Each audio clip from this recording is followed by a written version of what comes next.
Do these figures surprise you at all, that a third of millennials might not ever be able to buy a house?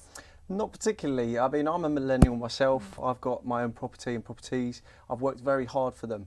And I think in today's day and age, we live in a society where it's all about the flash watch, the nice car, the holidays, and it's about discipline and focus. And unfortunately, some people just don't get it, and it isn't until they've spent their money, they think, oh, I haven't got enough money for a deposit, and start blaming landlords for that and investors.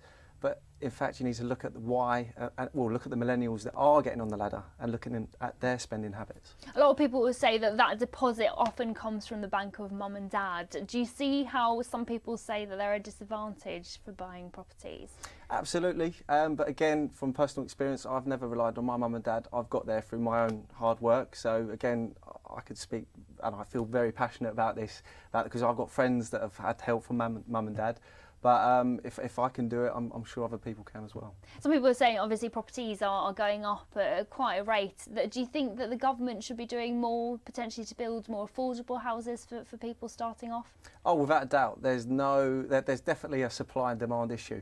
But the government, you can't just click your fingers and 10,000 houses appear. It's a very gradual and long process. And I think the government are really cracking down on landlords. They're taxing them a lot more, and they're also green lighting a lot more sites for expansion of houses, and also with increased like stamp duty, for example, investors are thinking twice now to buying houses, which opens up more options for first-time buyers. Because first-time buying is also a scheme that's available to people. Do you think that that's effective? Absolutely. Again, that's just another a tool in the government's arsenal to help first-time buyers, and I think it's a great thing, and it's helped out a lot of people.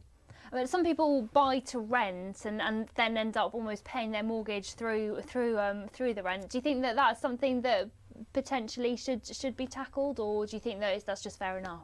I think that's fair enough. I mean, if you haven't got that lump sum, then unfortunately that is your only option, and it isn't until you start looking at your expenditure to minimise what's outgoing and then to save up that pot.